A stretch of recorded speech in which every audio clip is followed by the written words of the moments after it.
నమస్తే, జై శ్రీరామ్. నేను మీ జర్నలిస్ట్ సిద్ధు.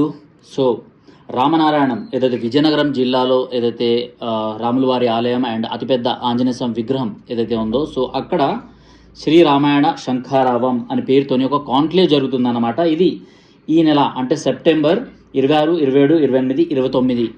సో ఈ రోజుల్లో రామాయణ కాన్క్లేవ్ అన్నది జరుగుతుంది. సో మొదటి రోజు వాల్మీకి రీసెర్చ్ సెంటర్ అంటే రామాయణ గురించి ఏదైతే రీసెర్చ్ సెంటర్ ఉంటుందో అది అక్కడ ప్రారంభం చేస్తున్నారు. సో ప్రారంభోత్సవానికి అయితే చాలామంది దిగ్గజాలు అయితే వస్తున్నారు. ఉపరాష్ట్రపతి వెంకయ్యనాయుడు గారు అయితే ఇక్కడ రీసెర్చ్ సెంటర్ ప్రారంభోత్సవానికి ఆయన వస్తున్నారు. సో అలానే అశోక్ గజపతి రాజు గారు అండ్ టీజీ వెంకటేష్ గారు, జిఎస్ఆర్ కృష్ణమూర్తి గారు, చిలుకూరు సౌందరరాజన్ గారు అండ్ అలానే కొండపల్లి శ్రీనివాస్ గారు, పూసపాటి ఆదితి, విజయలక్ష్మి గజపతి గారు, విఎస్ఆర్కే రంగారావు గారు, రఘురామకృష్ణ గారు, కృష్ణంరాజు గారు అండ్ సుజయ్ కృష్ణ రంగారావు గారు, ఇలా అయితే పొలిటీషియన్స్ చాలామంది వస్తున్నారు. మొదటి రోజు అంటే శుక్రవారం రోజు ధర్మం అనేసి కాన్క్లేవ్ ఉంటుంది.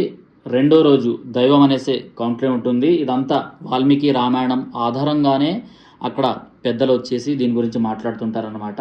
అయితే మూడో రోజు దేశం అన్నదానిపైన మాట్లాడతారనమాట. అండ్ మన దేశానికి వాల్మీకి రామాయణం ఎలా ముడిపడి ఉంది అన్న దాని గురించి ఇన్ఫ్లుయెన్సర్స్ ఎవరైతే ఉన్నారో వాళ్ళు మాట్లాడతారు. అంటే సంతోష్ కుమార్ గణపతి గారు, ఆయన మైసూర్ వాస్తవ్యులు, సో అక్కడ నుంచి వచ్చి ఆయన మాట్లాడతారు. కరుణాకర్ సుగ్గున గారు శివశక్తి ఆర్గనైజేషన్ నుంచి, శారదా దీప్తి గారు తవాస్మి అకాడమీ నుంచి, దువ్వాడ శివప్రసాద్ గారు భరతవర్ష నుంచి అండ్ భాస్కర్ కిల్లి గారు శివశక్తి ఆర్గనైజేషన్ నుంచి, ప్రణవానంద స్వామి గారు ఇస్కాన్ నుండి, అలానే స్ట్రింగ్ వినోద్ గారు మాట్లాడతారు.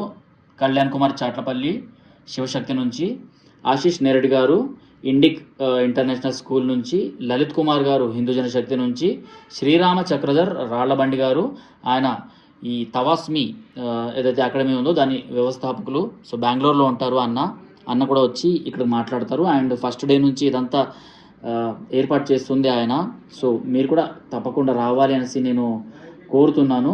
ఇలా చాలామంది ఇక్కడికి వచ్చి మాట్లాడతారన్నమాట. సో ఇలా 3 రోజుల శ్రీ వాల్మీకి రామాయణ శంఖారావం సదస్సు ముగింపు వేడుకలు కూడా ఇక్కడ చాలా ఘనంగా జరుగుతున్నాయి. అండ్ ఆ ఆలయానికి విచ్చేస్తే మీరు అతిపెద్ద ఆంజనేయ స్వామి విగ్రహాన్ని మీరు అక్కడ చూడవచ్చు. అండ్ దాంతోపాటు అక్కడ ఏదైతే laser లైటింగ్స్లో Ramayanamu and Hanuman Chalisa, Sundarakanda పారాయణము, ఇవన్నీ మనం అక్కడ చూడవచ్చు అన్నమాట. సో వీలు చేసుకొని ఆంధ్ర తెలంగాణకు సంబంధించిన ఎవరైనా ఇంట్రెస్టెడ్ పీపుల్ ఎవరైనా ఉంటే మీరు అక్కడికి రావచ్చు.